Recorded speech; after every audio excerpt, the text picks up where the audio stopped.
سنت سارا اور سلیب۔ بیروت کے محاصرے کی ناکامی سلطان صلاح الدین ایوبی کی دوسری شکست تھی۔ اس ناکامی میں اس نے کھویا کچھ بھی نہیں تھا مگر پایا بھی کچھ بھی نہیں تھا، اس لیے وہ اسے اپنی شکست سمجھتا تھا۔ اگر سلطان ایوبی کی نہیں تو وہ اس کی انٹیلیجنس کی شکست ضرور تھی۔ بیروت والوں کو قبل از وقت پتہ چل گیا تھا کہ سلطان ایوبی بیروت کو محاصرے میں لینے آ رہا ہے۔ صلیبیوں کو یہ خبر قاہرہ سے ہی ملی ہوگی، حالانکہ سلطان نے اپنی ہائی کمانڈ کے سالاروں کے سوا کسی کو پتہ نہیں چلنے دیا تھا کہ اس کا ہدف کیا ہے۔ آپ اسے شکست نہ کہیں، ایک سالار نے سلطان ایوبی کو مایوسی کے عالم میں دیکھ کر کہا۔ بیروت وہیں ہے جہاں پہلے تھا، وہیں رہے گا۔ ہم اس شہر پر ایک اور حملہ کریں گے۔ اتنا بڑا شکار میرے ہاتھ سے نکل گیا، سلطان صلاح الدین ایوبی نے کہا۔ میں اسے محاصرے میں لینے اور اس پر قابض ہونے آیا تھا، لیکن میں خود محاصرے میں آ گیا اور مجھے محاصرہ اٹھا کر پسپا ہونا پڑا۔ یہ شکست نہیں تو اور کیا ہے؟ ہمیں تسلیم کرنا چاہیے کہ یہ شکست ہے۔ میرے مشیروں اور سالاروں میں بھی ایمان فروش موجود ہیں۔ خیمے میں سناٹا طاری ہو گیا۔ اس وقت سلطان ایوبی نصیبہ کے مقام پر خیمہ زن تھا۔ بہت دن گزر گئے تھے، اس کی فوج بہت تھکی ہوئی تھی، بہت سی نفری زخمی بھی تھی۔ اس نے قاہرہ سے بیروت تک بہت تیز پیش قدمی کرائی تھی، مہینوں کا فاصلہ دنوں میں طے کیا تھا۔ فاصلہ طے کرنے کے فوراً بعد فوج کو صلیبیوں کے محاصرے سے نکلنے کے لیے خونریز لڑائی لڑنی پڑی، پھر تیز رفتار پسپائی ہوئی۔ سلطان ایوبی نے فوج کو مکمل آرام دینے کے لیے نصیبہ کے مقام پر پڑاؤ کیا۔ آرام فوج کے لیے تھا، سلطان ایوبی کی تو نیند بھی اڑ گئی تھی۔ دن کو وہ بے چینی سے خیمے میں ٹہلتا یا باہر نکل کر ادھر ادھر گھومتا رہتا تھا، اپنے سالاروں کے ساتھ بھی کم ہی بولتا تھا۔ اسی کیفیت میں اسے ایک سالار نے کہا کہ اسے شکست نہ کہیں۔ سلطان ایوبی کا جواب سن کر سالار خاموش ہو گیا۔ سلطان ایوبی اپنے خیمے میں ٹہل رہا تھا، وہاں ایک اور سالار بھی تھا۔ بہت دیر تک دونوں سالار خاموش رہے۔ سلطان ایوبی کے مزاج میں جیسے غصہ تھا ہی نہیں، پھر بھی سالار اس کے ساتھ بات کرتے ڈرتے تھے۔ تم دونوں کیا سوچ رہے ہو؟ سلطان ایوبی نے پوچھا۔ میں سوچ رہا ہوں کہ آپ اسی طرح مایوس اور غصے کی حالت میں رہے تو آپ کے فیصلے مزید نقصان کا باعث بنیں گے، ایک سالار نے کہا۔ میں نے آپ کو اس حالت میں رملہ کی شکست کے وقت بھی دیکھا تھا۔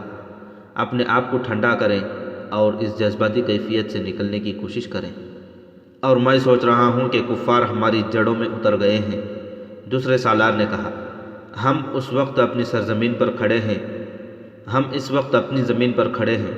ہماری جنگ صلیبیوں سے ہے اور ہمارا مقصد فلسطین کی آزادی ہے، مگر مسلمان امرا میں سے کوئی ایک بھی امیر ہمارے پاس نہیں آیا۔ عز الدین اور عماد الدین کہاں ہیں؟ کیا انہوں نے ہمارے ساتھ معاہدہ نہیں کیا تھا کہ ضرورت کے وقت ہمیں اپنی فوج دیں گے؟ ان کا یہ سرد رویہ بتاتا ہے کہ وہ ابھی تک صلیبیوں کے ہاتھوں میں کھیل رہے ہیں۔ تو کیا ہم آپس میں لڑتے رہیں گے؟ سلطان ایوبی خیمے میں ٹہل رہا تھا، رک گیا۔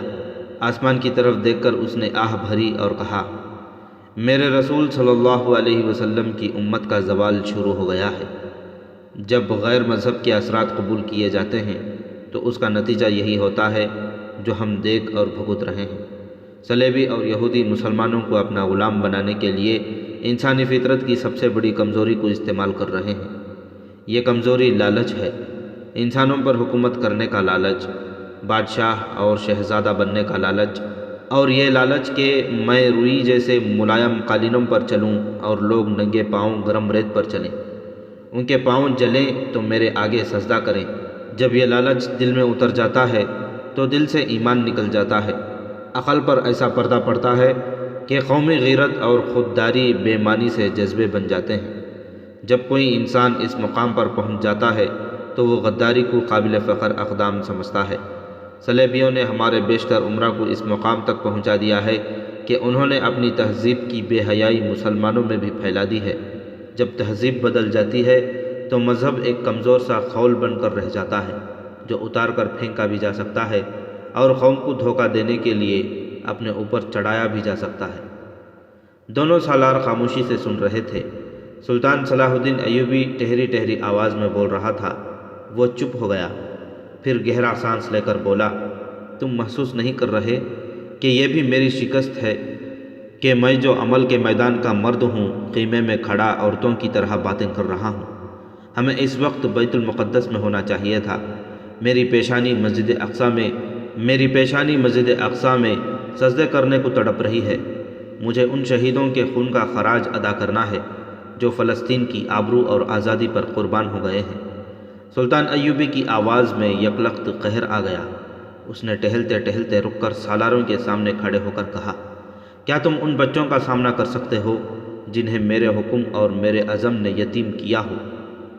کیا تم ان عورتوں کے سامنے جا کر اپنا سر اونچا کر سکتے ہو جن کے خاوند نعرے لگاتے ہمارے ساتھ آئے اور ان کے لہو لہان جسم گھوڑوں کی سموں میں خیمہ ہو گئے؟ تم ان خوبرو اور جوان چھاپا ماروں کو کیسے بھول سکتے ہو جو ہم میں سے بہت دور دشمن کے علاقوں میں دور اندر جا کر شہید ہوئے؟ میں ان میں سے کسی کی ماں کے سامنے جانے سے ڈرتا ہوں۔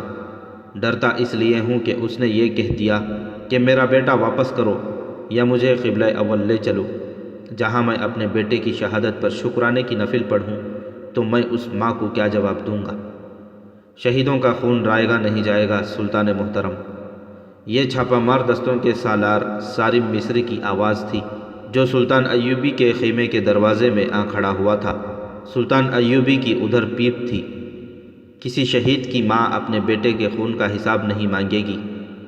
رسول صلی اللہ علیہ وسلم کا کلمہ پڑھنے والی ماؤں کا دودھ آب زمزم جیسا پاک اور مقدس ہے۔ اس دودھ کے پلے ہوئے بیٹے آپ کے حکم سے نہیں، اللہ کے حکم سے لڑا کرتے ہیں۔ آپ ان کے خون کا خراج اپنے ذمے نہ لیں، غداروں کے خون کی بات کریں۔ ہماری تلواریں غداروں کی خون کی پیاسی ہیں۔ تم نے میرے حوصلے پر جان ڈال دی ہے سارم۔ سلطان ایوبی نے کہا، میرے یہ دونوں رفیق بھی مجھے یہی کہہ رہے تھے کہ مایوس اور جذباتی ہونے کی ضرورت نہیں۔ ضرورت ہے بھی کیا؟ سارم مصری نے کہا، شکست ہے مگر دائمی نہیں۔ ہم اسے فتح میں بدل سکتے ہیں اور بدل کر دکھائیں گے۔ اگر بات میدان جنگ کی ہوتی تو میں ایک بازو کٹوا کر بھی مایوس اور پریشان نہ ہوتا۔ سلطان ایوبی نے کہا، مشکل یہ پیدا ہو گئی ہے کہ دشمن زمین کے نیچے چلا گیا ہے۔ صلیبی اور یہودی ہماری قوم میں ایسے زہر یا اثرات چھوڑ رہے ہیں جو پرکشش اور طلسماتی ہیں۔ قوم اور فوج کے متعلق مجھے اطمینان ہے۔ سپاہی اور عام آدمی ان اثرات کو قبول نہیں کرتا۔ انہیں وہ چند ایک افراد قبول کرتے ہیں اور کر چکے ہیں جن کا اثر قوم پر ہے۔ یہ امرا اور حاکموں کا طبقہ ہے۔ ان میں بعض مذہبی پیشوا بھی شامل ہیں اور ان میں چند ایک سالار بھی ہیں جو ریاستوں کے حکمران بننے کے خواب دیکھ رہے ہیں۔ یہ ایمان فروشوں کا گروہ ہے جو سیدھے سادے لوگوں کو مذہب کا دھوکہ دے کر ان میں مذہب کا جنون پیدا کرتے اور انہیں مسلمان بھائیوں کے خلاف اکساتے بھڑکاتے اور اپنے مفاد کے لیے استعمال کرتے ہیں۔ غیر مذہب کے لوگ مسلمان عمرہ اور اسی سطح کے طبقے کو اپنے زیر اثر لیتے ہیں۔ پھر یہ طبقہ لوگوں کو مذہب اور محبت کا دھوکہ دیتا اور انہیں بھوکا اور بے بس رکھتا ہے تاکہ لوگ یہ نہ دیکھ سکیں کہ یہ طبقہ درپردہ کیا کر رہا ہے۔ مگر ہم عالم نہیں، ایک سالار نے کہا۔ ہم خطیب اور مسجدوں کے امام نہیں کہ تلواریں پھینک کر لوگوں کو وعظ اور خطبہ سناتے پھریں۔ ہمیں یہ مسئلہ تلوار سے حل کرنا ہوگا۔ ان پتھروں کو گھوڑوں کی سموں تلے روندنا ہوگا۔ یہ لوگ قرآن کے منکر ہیں۔ سلطان ایوبی نے کہا، قرآن کا حکم بڑا واضح ہے کہ کفار کو دوست مت سمجھو، ان کی باتوں میں نہ آؤ۔ تم نہیں جانتے کہ ان کے دل ہمارے خلاف کدورتوں سے بھرے ہوئے ہیں۔ یہ لوگ نام کے مسلمان ہیں۔ سارم مصری نے کہا، قرآن کا ان کے ساتھ کوئی تعلق نہیں۔ یہ صورتحال بہت نقصان دہ ہے کہ ان لوگوں نے قرآن بھی ہاتھوں میں اٹھا رکھا ہے اور کفار کے اشاروں پر بھی ناچ رہے ہیں۔ سلطان ایوبی نے کہا، قوم نے ہمیشہ ایسے ہی سربراہوں کے ہاتھوں دھوکہ کھایا ہے جن کے ہاتھ میں قرآن اور دل میں صلیب ہے۔ یہ لوگ اذان کی آواز پر خاموش ہو جاتے ہیں مگر ان کے دلوں میں گرجوں کے گھنٹے بجتے ہیں۔ قوم ان کا اصلی روپ نہیں دیکھ سکتی اور ان کے دل کی آواز نہیں سن سکتی۔ یہی وجہ ہے کہ ہم ایک خانہ جنگی میں ایک دوسرے کا خون بہا چکے ہیں اور دوسری خانہ جنگی کی تلوار ہماری گردن پر لٹک رہی ہے۔ ہم اس طوفان کو روک سکیں گے، ایک سالار نے کہا، لیکن مجھے یہ کہنے کی اجازت دیجیے کہ ہم اب کوئی معاہدہ اور کوئی صلح نامہ نہ کریں۔ ہمیں اپنے بھائیوں کا خون بہانا پڑے گا اور ہمیں ان کے ہاتھوں مرنا بھی ہوگا۔ سلطان ایوبی کے چہرے پر اداسی کا سایہ آ گیا۔ اس کی آنکھیں جیسے افق پر کسی چیز کو دیکھ رہی تھیں۔ صاف پتہ چلتا تھا کہ اس کی نظریں آنے والی صدیوں کا سینہ چاک کر رہی ہو۔ خیمے میں ایک بار پھر گہرا سکوت طاری ہو گیا۔ تینوں سالار اپنے سلطان کے اس تاثر سے جو اس پر کبھی کبھی طاری ہوا تھا اچھی طرح واقف تھے۔ میرے عزیز رفیقوں، سلطان ایوبی نے کہا، مجھے نظر آ رہا ہے کہ میرے رسول صلی اللہ علیہ وسلم کی امت آپس میں لڑ کر ختم ہو جائے گی۔ صلیبی اور یہودی اسے خانہ جنگی میں الجھائے رکھیں گے۔ حکمرانی کا لالچ بھائی کو بھائی کا دشمن بنائے رکھے گا۔ فلسطین خون سے لال ہوتا رہے گا۔ مسلمان حکمران سلطنتوں میں بٹ کر عیش و عشرت میں پڑی رہے گی۔ ہمارا قبلہ اول امت رسول اللہ کو پکارتا رہے گا اور اس پکار کو کوئی مسلمان نہیں سنے گا۔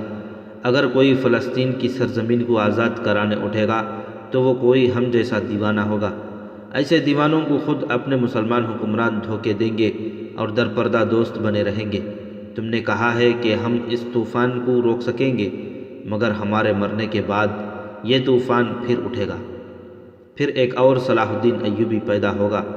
سالار سالم مصری نے کہا، ایک اور نور الدین زنگی پیدا ہوگا۔ مسلمان مائیں مجاہدین کو جنم دیتی رہیں گی اور یہ مجاہدین عیاش حکمرانوں کے ہاتھوں میں کھلونے بنے رہیں گے۔ سلطان ایوبی نے طنزیہ لہجے میں کہا، اور وہ وقت بھی آ جائے گا جب فوج بھی عیاش سپاہیوں کا گروہ بن جائے گی اور اس کے سالار کفار کے ہاتھوں میں کھیلیں گے۔ سلطان ایوبی اس انداز سے خاموش ہو گیا جیسے اسے کچھ یاد آ گیا ہو۔ اس نے تینوں سالاروں کی طرف باری باری دیکھا اور کہا، مگر ہم یہ باتیں کب تک کرتے رہیں گے؟ ہم چاروں ایک دوسرے کو خطبے سنا رہے ہیں۔ اللہ کے سپاہی خطیب نہیں ہوا کرتے، ہمیں عمل کرنا ہے۔ ہم میدان عمل کے مرد ہیں۔ سالم، تم میری پہلی ہدایت کے مطابق اپنے چھاپہ مار دستوں کو میری بتائی ہوئی جگہوں پر پھیلا رکھا ہوگا، اور تم جانتے ہو کہ ہماری یہ خیمہ گاہ کس خطرے میں ہے۔ اچھی طرح جانتا ہوں سلطان محترم، سالار سالم مصری نے جواب دیا۔ ہم بیروت کا محاصرہ اٹھا کر اس طرف آئے تھے تو ہماری توقع کے خلاف صلیبیوں نے ہمارے تعاقب میں فوج نہیں بھیجی، لیکن ہم اس خوش فہمی میں مبتلا نہیں ہوئے کہ صلیبی ہمیں بخش دیں گے۔ میں وثوق سے کہہ سکتا ہوں کہ وہ کھلا حملہ نہیں کریں گے۔ وہ ہم پر ہمارے انداز کے شبخون ماریں گے، بلکہ ان کے چھاپوں اور شبخونوں کا سلسلہ شروع ہو گیا ہے۔ خیمہ گاہ سے بہت دور سے فرنگیوں اور ہماری گشتی سنتوں کی چھوٹی چھوٹی جھڑپوں کی خبریں آنے لگی ہیں۔ میں نے چھاپہ مار دستوں کو دور دور تک پھیلا رکھا ہے۔ مجھے شک ہے کہ کفار کا اڈہ کہیں باہر نہیں بلکہ موصل میں ہے، اور والی موصل عز الدین انہیں پناہ اور مدد دے رہا ہے۔ اگر ایسی بات ہے تو مجھے اس کی اطلاع مل جائے گی۔ سلطان ایوبی نے کہا، اگر موصل میں ہی صلیبیوں کا خفیہ اڈہ ہوا تو میں اس کا بندوبست کر لوں گا۔ اس نے دوسرے دو سالاروں سے کہا، ہمیں مسلمان عمرہ کے ان قلعوں پر قبضہ کرنا ہوگا جو موصل اور حلب کے درمیان ہیں۔ میں ان دونوں شہروں کو ایک دوسرے سے کاٹ دینا چاہتا ہوں۔ وہ ایک دوسرے کی مدد کرنے کے قابل نہیں رہیں گے، ان کے قاصدوں کو بھی راستہ نہیں ملے گا۔ میں نے بہت کوشش کی ہے کہ میری تلوار کسی مسلمان کے خلاف نیام سے نہ نکلے، لیکن میں ناکام رہا۔ میں ان حکمرانوں اور امراء کو ختم کروں گا جو صلیبیوں کے دوست ہیں۔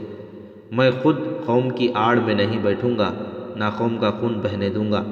میں ان امراء کو گھٹنوں بٹھاؤں گا جو قوم کو گمراہ کر رہے ہیں۔ سلطان ایوبی نے نقشہ نکالا اور اپنے سالاروں کو دکھانے لگا۔ بیروت میں بالڈوین کے محل میں اس نے اپنے سالاروں اور 3-4 صلیبی حکمرانوں کو مدعو کر رکھا تھا۔ بہت بڑی ضیافت کا اہتمام تھا۔ بے شمار صلیبی مہمانوں میں 2 مسلمان بھی شراب کے پیالے اٹھائے ادھر ادھر گھومتے پھرتے نظر آ رہے تھے۔ شراب پیش کرنے والی لڑکیاں ایسے باریک ریشمی لباس میں ملبوس تھیں کہ عریاں لگتی تھیں۔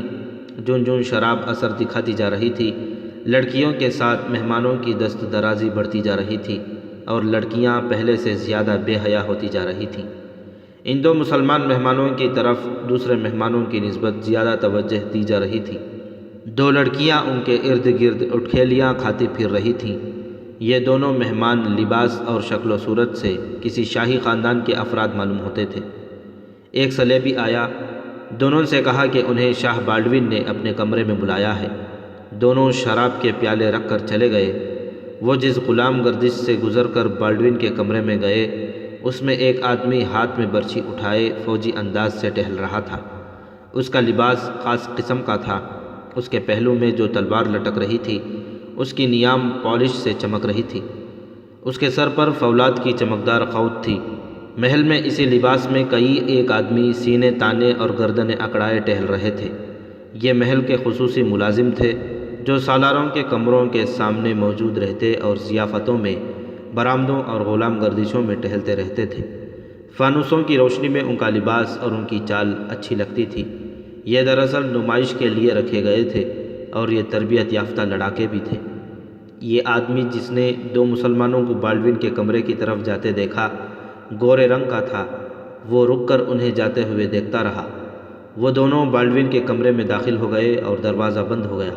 اس دروازے کے سامنے اسی آدمی جیسے دو اور آدمی پہرے پر کھڑے تھے۔ ان میں سے ایک نے اسے کہا، ہیلو جیکب، ادھر کیوں گھومتے پھر رہے ہو؟ ادھر جاؤ جہاں پریاں ناچ رہی ہیں، ہم تو یہاں سے ایک قدم بھی ادھر ادھر نہیں ہو سکتے۔ جیکب نے اس کے مذاق کا جواب دے کر کہا، یہ دو آدمی جو اندر گئے ہیں مسلمان معلوم ہوتے ہیں۔ کون ہیں یہ؟ تمہیں ان سے کیا دلچسپی ہے؟ تم مجھ سے پوچھ رہے ہو کہ ان سے مجھے کیا دلچسپی ہے؟ جیکب نے کہا، کیا تم جانتے نہیں کہ مسلمانوں کے خلاف کتنی نفرت پائی جاتی ہے؟ یہ دونوں کسی جنونی صلیبی یہودی کے ہاتھوں قتل ہو سکتے ہیں۔ ان کی حفاظت کی ذمہ داری ہمیں دے دی گئی ہے، لیکن یہ نہیں بتایا گیا کہ یہ مسلمان ہیں یا مسلمان علاقے کے عیسائی۔ یہ مسلمان علاقے کے مسلمان ہیں۔ اسے جواب ملا، یقین سے نہیں کہا جا سکتا، جہاں تک ہم جانتے ہیں یہ موصل سے آئے ہیں، غالباً عز الدین کے ایلچی ہیں۔ صلاح الدین ایوبی کے خلاف مدد مانگنے آئے ہوں گے، جیکب نے کہا۔ ان ایلچیوں کو کون بتائے کہ صلاح الدین ایوبی ختم ہو چکا ہے؟ رملہ سے شکست کھا کر بھاگا تو بیروت کو محاصرے میں لینے آ گیا۔ اس کے بحری بیڑے کو آگے آنے کی جرت نہ ہوئی۔ مجھے ہمیشہ افسوس رہے گا کہ ہماری فوج نے ایوبی کی فوج کا تعاقب نہیں کیا، ورنہ آج ایوبی قید خانے میں ہوتا۔ تم اپنا کام کرو دوست، ایک پہرے دار نے تنزیہ کہا۔ سلطان صلاح الدین ایوبی قید ہو گیا تو اس کی سلطنت تمہیں نہیں ملے گی۔ اگر شاہ بالڈون مارا گیا تو بیروت کی بادشاہی تمہارے نام نہیں لکھی جائے گی۔ جیکب وہاں سے ہٹ آیا، لیکن گھوم گھوم کر بند دروازے کو دیکھتا رہا جس کے پیچھے یہ دونوں مسلمان گم ہو گئے تھے۔ وہ دو عز الدین والی موصل کے ہی ایلچی تھے۔ اس سلسلے کی پچھلی قسط میں بیان کیا جا چکا ہے کہ سلطان ایوبی جب بیروت کا محاصرہ اٹھا کر موصل کی طرف گیا تھا تو عز الدین نے قاضی بہاؤالدین شداد کو خلیفہ کی طرف بغداد کو اس غرضداشت کے ساتھ دوڑا دیا تھا کہ سلطان ایوبی کے ساتھ اس کی صلح کرا دیں۔ دوسرے لفظوں میں اس نے یہ درخواست کی تھی کہ اسے سلطان ایوبی سے بچایا جائے۔ خلیفہ نے یہ کام شیخ العلماء کے سپرد کر دیا اور سلطان ایوبی نے عز الدین کو بخش دیا۔ عز الدین نے بظاہر سلطان ایوبی کے آگے ہتھیار ڈال کر صلح کا معاہدہ کر لیا تھا، لیکن اس نے درپردہ دو ایلچیوں کو صلیبی حکمران بالڈون کے پاس بھیج دیا تھا۔ یہ دو ایلچی اب بالڈون کے کمرے میں بیٹھے تھے۔ والیہ موصل نے کہا ہے کہ آپ نے صلاح الدین ایوبی کا تعاقب نہ کر کے بہت بڑی غلطی کی ہے۔ ایک ایلچی نے بالڈون کو بتایا، آپ نے اس کی فوج کو آرام کرنے کا موقع دے دیا ہے۔ والیہ موصل نے کہا ہے کہ میں تحریری پیغام نہیں دے سکتا کیونکہ راستے میں پکڑے جانے کا خطرہ ہے۔ میں آپ کو مشورہ دیتا ہوں کہ دمشق کی پیش قدمی کریں اور اس شہر کو محاصرے میں لے کر اس پر قبضہ کر لیں۔ آپ کی فوج ایسے راستے سے اور اتنی تیزی سے دمشق پہنچے کہ صلاح الدین ایوبی دمشق بروقت نہ پہنچ سکے۔ میں آپ کے ساتھ وعدہ کرتا ہوں کہ صلاح الدین ایوبی جب آپ کے حملے کی اطلاع پر یہاں سے روانہ ہوگا تو موصل اور حلب کی فوجیں آمنے سامنے آ کر لڑنے کے بجائے اس کی فوج پر شبخون مارتی رہیں گی۔ اس سے اس کی پیش قدمی بہت سست ہو جائے گی اور آپ دمشق پر آسانی سے قبضہ کر لیں گے۔ ہمارے علاقوں میں جو چھوٹے موٹے امراء ہیں میں ان سب کو اپنے ساتھ ملا لوں گا۔ آپ ان کے قلعے استعمال کر سکتے ہیں۔ میں آپ کی فوج کو موصل کے اندر قیام کی اجازت دے سکتا ہوں کیونکہ اس سے صاف ظاہر ہو جائے گا کہ میرا اور آپ کا اتحاد ہے۔ میں صلاح الدین ایوبی کو یہ تاثر دے رہا ہوں کہ میں اس کا دوست ہوں۔ ایلچی جب یہ پیغام دے رہے تھے اس وقت بالڈون کے ساتھ اس کے دو جرنیل تھے، عز الدین کے ایلچی بھی فوجی مشیر تھے، جنگی امور کو اچھی طرح سمجھتے تھے۔ بالڈون ان کے ساتھ اس مسئلے پر بحث اور بات چیت کرتا رہا۔ اس نے دیکھ لیا تھا کہ یہ مسلمان اس کے جال میں آ گئے ہیں، چنانچہ اس نے اپنی شرطیں عائد کرنی شروع کر دیں۔ عز الدین کو شاید پوری طرح احساس نہیں کہ صلاح الدین ایوبی کو بے خبری میں نہیں دبوچا جا سکتا۔ بالڈون نے کہا، ہم دمشق کو محاصرے میں لیں گے تو وہ برق رفتار پیش قدمی کر کے ہم پر عقب سے حملہ کر دے گا۔ میں اسے ممکن نہیں سمجھتا کہ ہم دمشق کی پیش قدمی کریں تو صلاح الدین ایوبی کو قبل از وقت خبر نہ ہو۔ وہ عقاب اور گدھ کی طرح بہت دور سے شکار کو دیکھ لیتا اور ایسا جھپٹ مارتا ہے کہ پسپائی بھی محال ہو جاتی ہے۔ ہم ابھی کھلی جنگ کا خطرہ مول نہیں لے سکتے، ہم اس کے لیے تیاری کر رہے ہیں۔ فوری طور پر ہم نے یہ بندوبست کر دیا ہے کہ چھاپہ مار دستے بھیج دیے ہیں جو صلاح الدین ایوبی کی فوج کو آرام سے نہیں بیٹھنے دیں گے۔ ان دستوں کے لیے ہمیں مستقل اڈے کی ضرورت ہے۔ یہ آپ مہیا کر دیں گے تو ہم صلاح الدین ایوبی کی فوج کو صرف چھاپہ مار دستوں سے ہی بے حال کر سکتے ہیں۔ وہ نہ لڑنے کے قابل رہے گا نہ بھاگ سکے گا۔ آپ ہمارے دستوں کو پناہ، مدد اور خوراک وغیرہ مہیا کرتے رہیں، ہم اسلحہ اور سامان بھیجتے رہیں گے۔ آپ حلب کے والی عماد الدین سے بھی کہہ دیں کہ ہم پر بھروسہ رکھے اور ہمارے چھاپہ مار دستوں کو بوقت ضرورت پناہ اور مدد دیتا رہے۔ دوسرے عمرا اور قلعے دار بھی آپ کے ساتھ ہونے چاہیے۔ ان کا خیال رکھیں کہ ان میں سے کوئی صلاح الدین ایوبی کے پاس جا کر اس کا اتحادی نہ بن جائے۔ اتحاد کی شرائط طے کر لی گئیں۔ عز الدین نے ان ایلچیوں کو پورا اختیار دے دیا تھا کہ وہ شرائط طے کر کے آئیں اور وہ جو مراد صلیبیوں کو دینا مناسب سمجھیں دے آئیں۔ چنانچہ انہوں نے اپنا ایمان ایک صلیبی حکمران کے ہاں صرف اس لیے گروی رکھ دیا کہ اس کی حکمرانی محفوظ رہے۔ انہوں نے اپنا کام کر لیا تو ضیافت میں شریک ہونے کے لیے چلے گئے۔ انہیں دراصل شراب اور شراب پلانے والی لڑکیوں کے ساتھ ہی دلچسپی تھی۔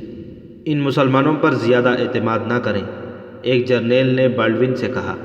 انہوں نے ضرورت محسوس کی تو آپ کو بتائے بغیر صلاح الدین ایوبی کے پاؤں میں جا بیٹھیں گے۔ مجھے اپنے چھاپہ ماروں کے لیے ایک اڈا چاہیے۔ بالڈون نے کہا، موصل میرا اڈا بن گیا تو میں آہستہ آہستہ پوری فوج وہاں لے جاؤں گا اور عز الدین کو وہاں سے بے دخل کر دوں گا۔ ہم سب کا منصوبہ یہ ہونا چاہیے کہ ان مسلمانوں کو ہم متحد نہ ہونے دیں، بلکہ انہیں آپس میں لڑاتے رہیں اور آہستہ آہستہ ان کے علاقوں پر قابض ہو جائیں گے۔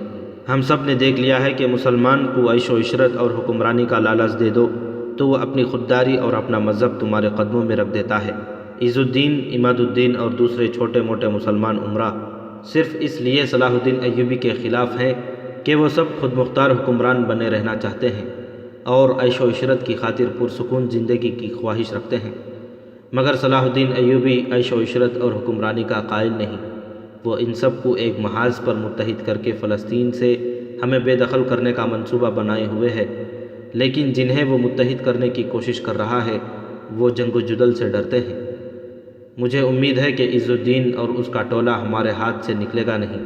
اگر کسی نے نکلنے کی کوشش کی تو اسے ہم حشیشین کے ہاتھوں قتل کرا دیں گے۔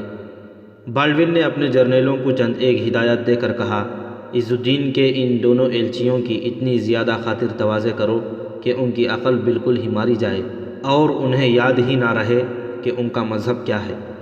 اس نے جس ہدایت پر سختی سے عمل کرنے کو کہا وہ یہ تھی کہ اس کمرے میں ان ایلچیوں کے ساتھ جو باتیں ہوئی ہیں وہ کمرے سے باہر نہ جائیں۔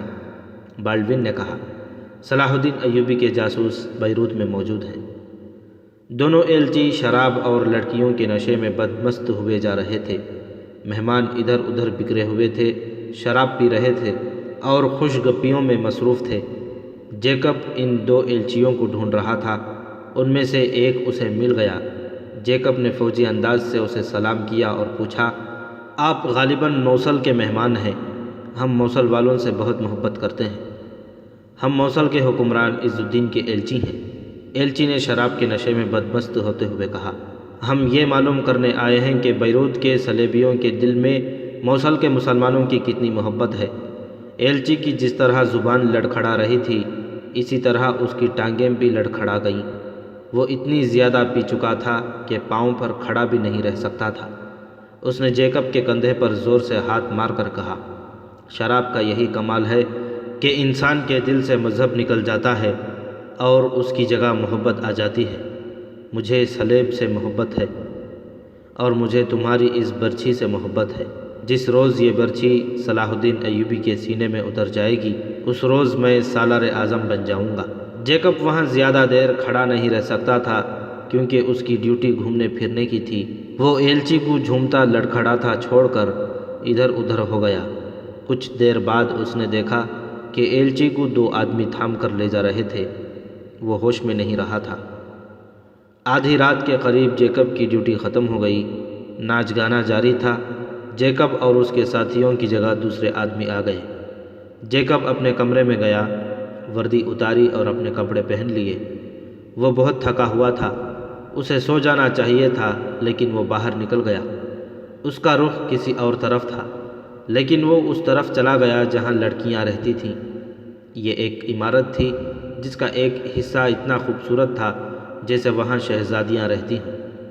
یہ ان لڑکیوں کی رہائش گاہ تھی جو جاسوسی کے لیے اور کردار کی تخریب کاری کے لیے مسلمانوں کے علاقوں میں امراء اور سالاروں اور حکمرانوں کو صلیب کے جال میں پھانسنے کے لیے بھیجی جاتی تھیں۔ انہیں ان علاقوں میں جو صلیبیوں کے قبضے میں آ گئے تھے مسلمان جاسوسوں کو پھانسنے کے لیے بھی استعمال کیا جاتا تھا۔ اسی عمارت کے دوسرے حصے میں ناچنے اور گانے والی لڑکیاں رہتی تھیں۔ ان کی قدر و قیمت جاسوس لڑکیوں جتنی نہیں تھی جو جسمانی حسن کے لحاظ سے جاسوس لڑکیوں سے کم نہیں تھیں۔ ان کا کام صرف یہ تھا کہ محل میں ضیافتوں پر ناچا کرتی تھیں۔ باہر کے مہمان آئیں تو ناچ گانا ضرور ہوتا تھا۔ اس رات موصل کے مسلمان ایلچیوں کے اعزاز میں جو ضیافت دی گئی تھی اس میں ناچ گانے کا اہتمام کیا گیا تھا۔ ان میں سارا نہیں تھی۔ سارا بہت خوبصورت لڑکی تھی۔ اس کے خد و خال اور اس کے بالوں اور آنکھوں کا رنگ یورپ کی لڑکیوں جیسا نہیں تھا۔ وہ بیروت کی ہی رہنے والی ہو سکتی تھی، مصر کی بھی اور وہ یونان کی بھی ہو سکتی تھی۔ کسی کو معلوم نہیں تھا کہ کہاں کی رہنے والی ہے۔ جیکب کسی اور طرف جا رہا تھا۔ اسے یاد آ گیا کہ ناچنے گانے والیوں میں اسے سارا نظر نہیں آئی تھی۔ اس کی غیر حاضری کی یہی وجہ ہو سکتی تھی کہ وہ بیمار ہے یا اس پیشے سے تنگ آ کر بھاگ گئی ہے۔ جیکب کو معلوم تھا کہ سارا اس پیشے سے خوش نہیں ہے کیونکہ وہ خود نہیں لائی گئی ہے۔ جیکب بھی اسی محل کے قریب رہتا تھا اور اس کی ڈیوٹی محل میں ہی ہوتی تھی۔ ایسی ہی ایک ضیافت کے دوران سارا اتفاق سے جیکب سے ملی تھی۔ سارا کو سب مغرور لڑکی کہا کرتے تھے کیونکہ وہ کسی کے ساتھ بولتی نہیں تھی۔ جیکب میں نہ جانے اسے کیا نظر آیا کہ اسے وہ پسند کرنے لگی۔ جیکب کو بھی یہ لڑکی اچھی لگنے لگی۔ ایک رات سارا محل سے فارغ ہو کر اپنے کمرے کی طرف جا رہی تھی۔ اسے جیکب مل گیا۔ سارا نے اسے کہا، میں اکیلی جا رہی ہوں، میرے ساتھ کمرے تک چلو گے نہیں؟ اکیلے جاتے ڈر آتا ہے؟ جیکب نے کہا، یہاں سے تمہیں کوئی اغوا کر کے نہیں لے جا سکتا۔ اب میں اغوا نہیں ہو سکتی۔ سارا کی مسکراہٹ بجھ گئی۔ کہنے لگی، اب تو اپنے آپ کو خود ہی اغوا کر لوں گی۔ میرے ساتھ چلو، اکیلے جاتے ڈر تو نہیں آتا، تمہارے ساتھ کی ضرورت ہے۔ سارا جیسی حسین لڑکی کا جیکب کو پسند کرنا کوئی عجوبہ نہیں تھا۔ جیکب مردانہ حسن اور وجاہت کا شاہکار تھا۔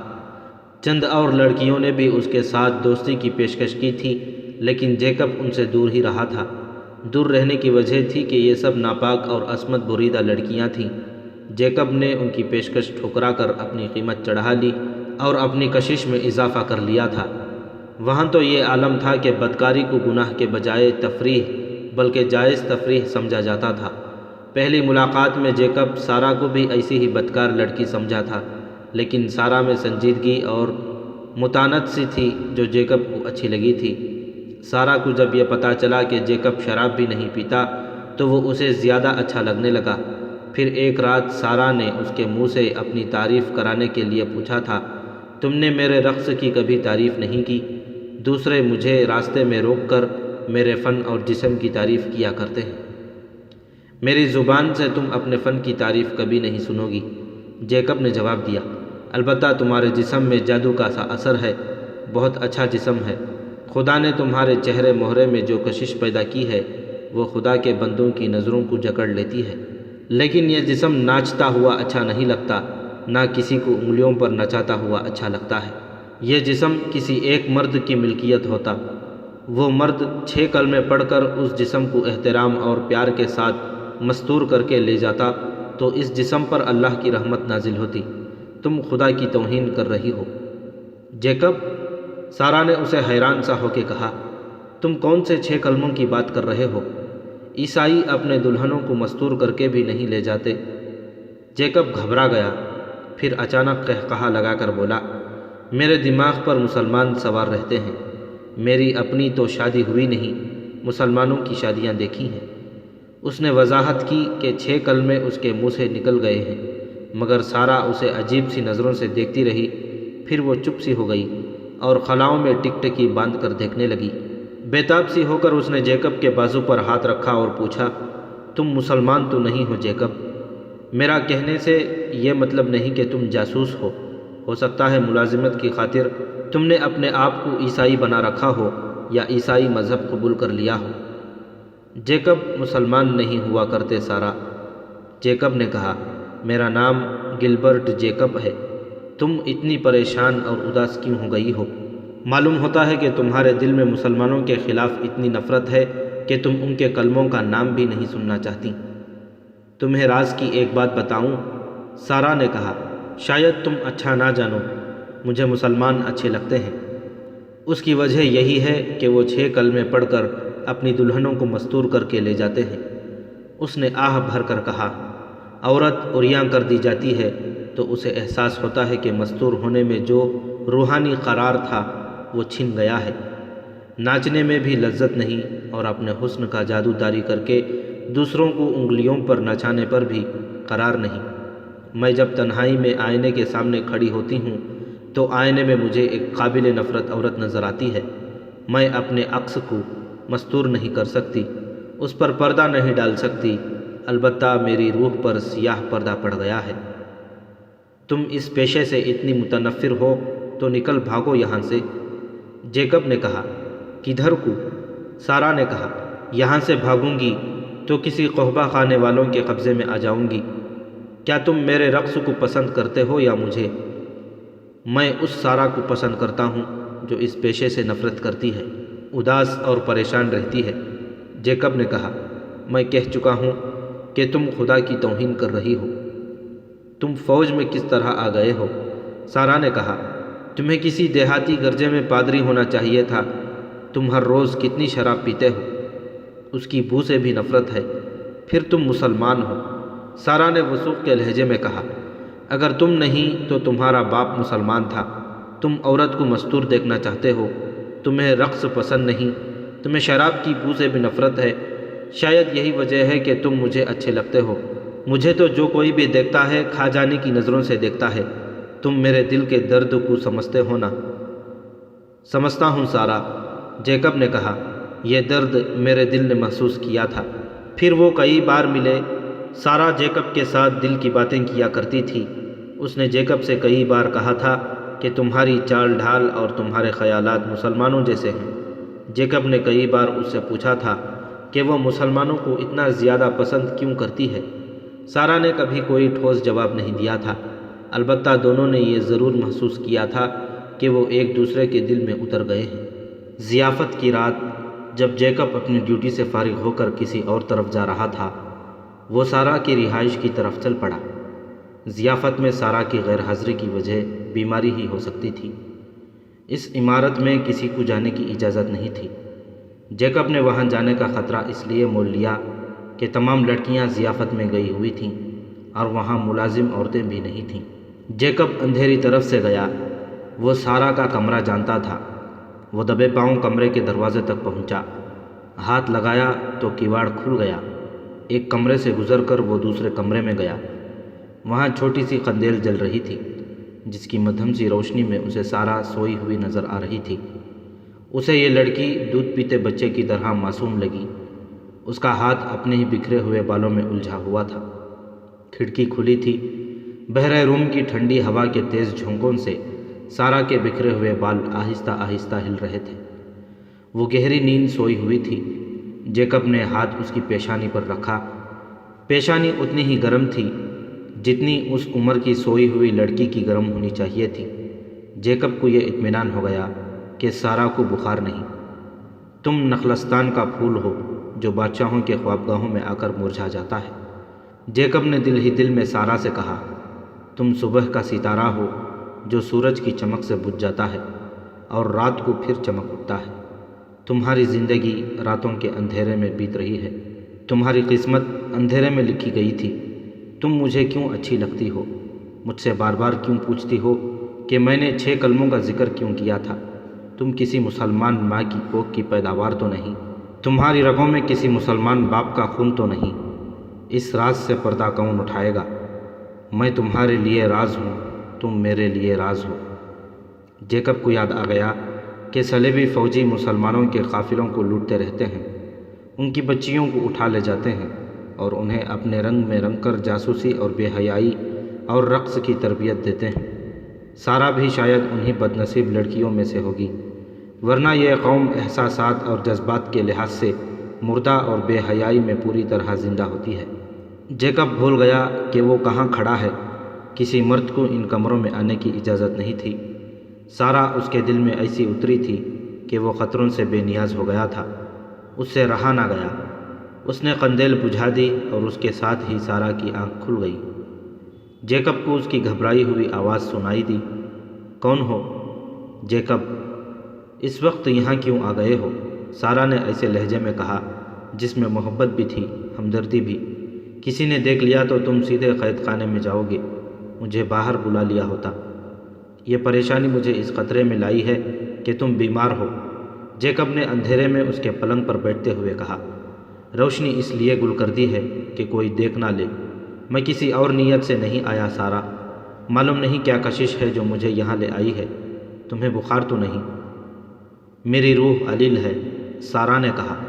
میں تو جب بھی محفلوں اور ضیافتوں میں ناچتی ہوں میرا دل ساتھ نہیں ہوتا، میرا جسم ناچتا ہے اور روح مر جاتی ہے، مگر آج جب مجھے کہا گیا کہ موصل سے 2 بڑے ہی اہم مہمان آ رہے ہیں تو روح کے ساتھ میرا جسم بھی بے جان ہو گیا۔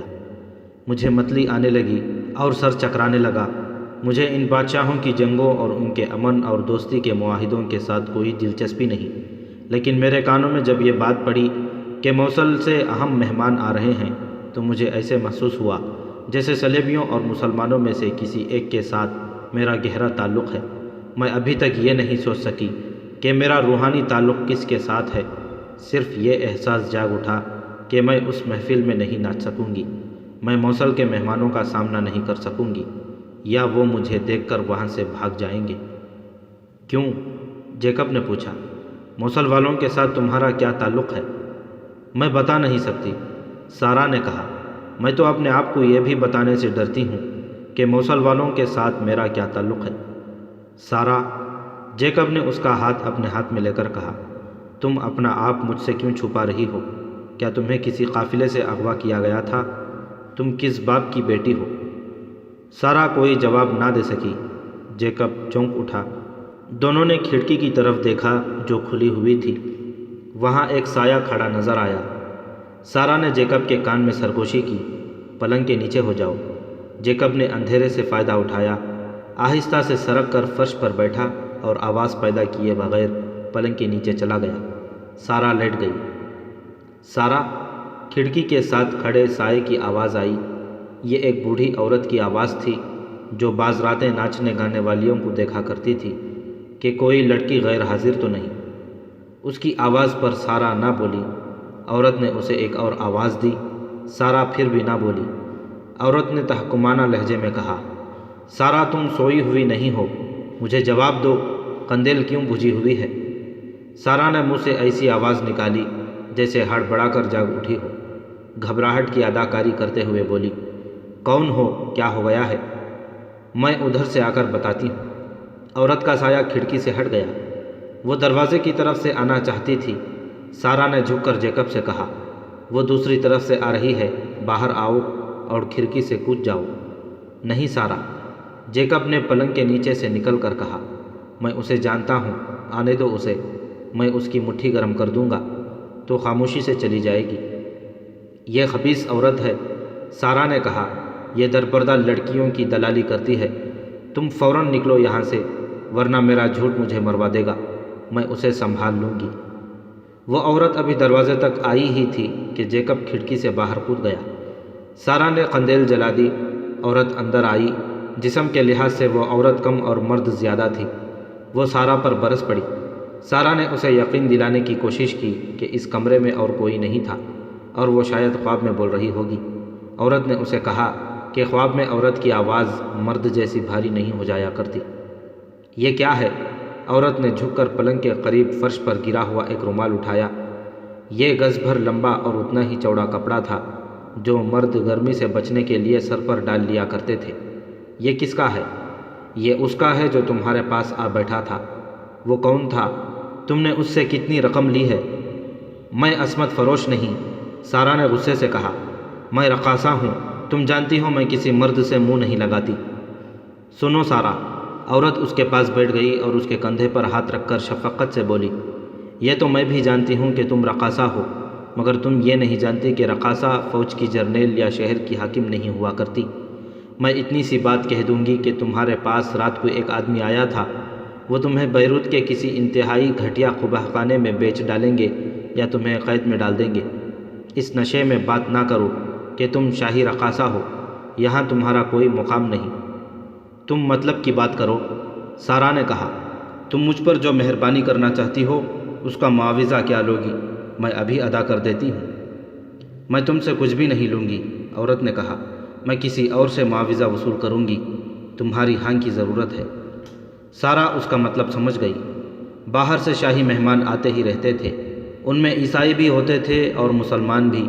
شاہی حیثیت کے مہمانوں کی خاطر تواضع کے لیے لڑکیاں موجود رہتی تھیں، لیکن ان کے ساتھ جو عملہ آتا تھا انہیں اس قسم کی عیاشی مہیا نہیں کی جاتی تھی۔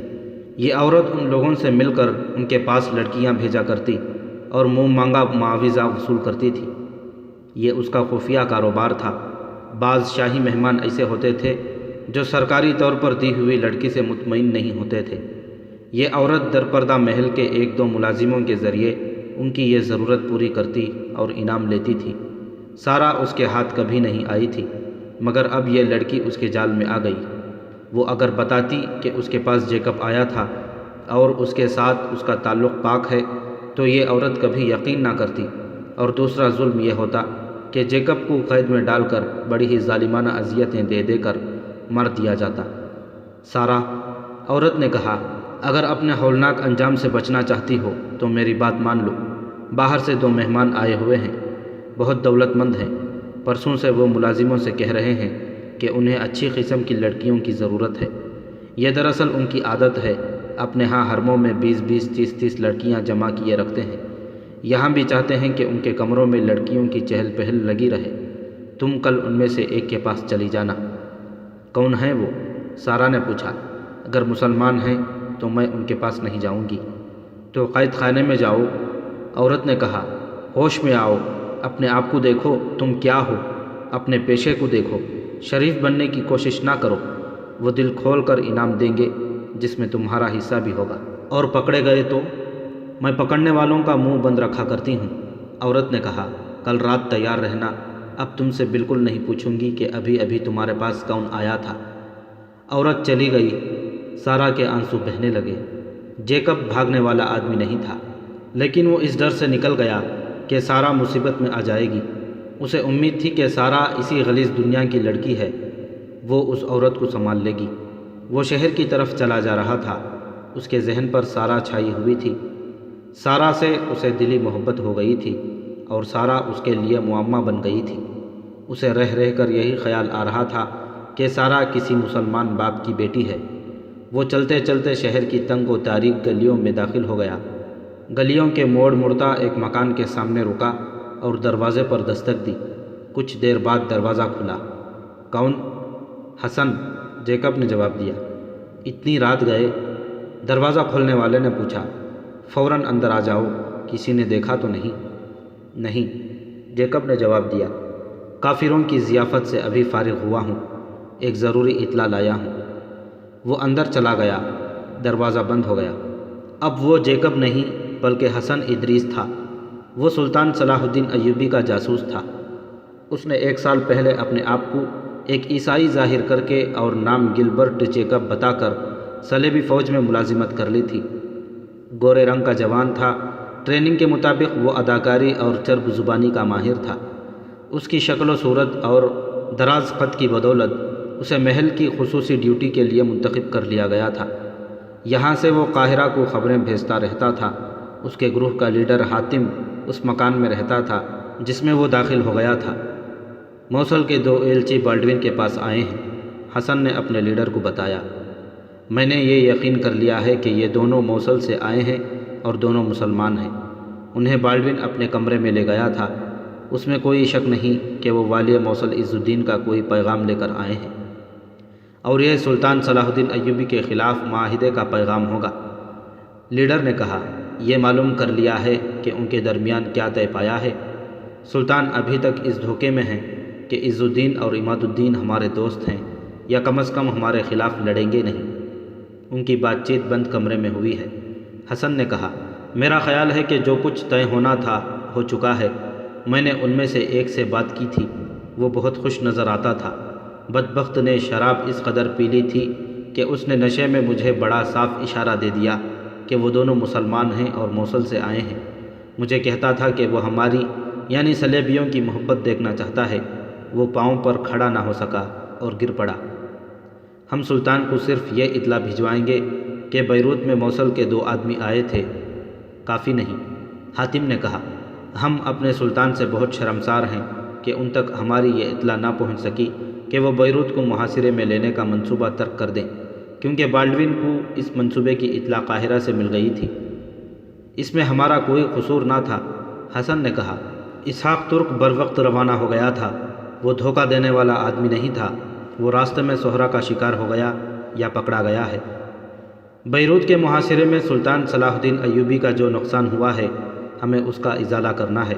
حاتم نے کہا، ان کے لیے یہ خبر بہت اہم ہے کہ موصل والے بیروت والوں کے ساتھ دوستی کا معاہدہ کر رہے ہیں، لیکن ہمیں پوری اطلاع دینی چاہیے کہ معاہدے میں کیا کیا شرائط طے ہوئی اور کیا منصوبہ بنا ہے۔ اس وقت سلطان بہت بڑے خطرے میں بیٹھے ہیں۔ وہ سمجھتے ہوں گے کہ وہ دوستوں کے درمیان محفوظ ہیں، لیکن وہ دراصل دشمنوں کے گھیرے میں پڑاؤ ڈالے ہوئے ہیں۔ حاتم نے حسن سے پوچھا، محل میں تم کوئی ایسا ذریعہ پیدا کر سکتے ہو جو اندر کی باتیں بتا سکے؟ باتیں بند کمرے میں ہوئی ہیں، حسن نے جواب دیا۔ بالڈوین یا اس کے مشیروں اور سالاروں سے تو پوچھا نہیں جا سکتا۔ ان دونوں آدمیوں کے سینے سے راز نکالنے کی کوشش کی جا سکتی ہے جو موصل سے آئے ہیں۔ میں ذریعہ پیدا کرنے کی کوشش کروں گا، اگر نہ ہوا تو دوسرا طریقہ اختیار کریں گے۔ یہ جب واپس جائیں گے تو انہیں راستے سے اغوا کر لیا جائے گا، یا ضرورت پڑی تو ختم کر دیا جائے گا۔ انہیں ختم کرنے سے ہمارا مسئلہ حل نہیں ہوگا۔ حاتم نے کہا، ہمیں بالڈوین اور عز الدین کے منصوبے کی ضرورت ہے۔ میری کوشش یہی ہوگی۔ حسن نے کہا، اگر منصوبہ نہ ملا تو ان دونوں کو سلطان صلاح الدین ایوبی کے پاس پہنچا دیا جائے گا۔ اگر انہیں قتل کرنا ہوا تو وہ میں کرا سکتا ہوں۔ حاتم نے کہا، جس قدر جلدی ہو سکے مجھے بتاؤ کہ تم مطلوبہ معلومات حاصل کر سکتے ہو یا نہیں۔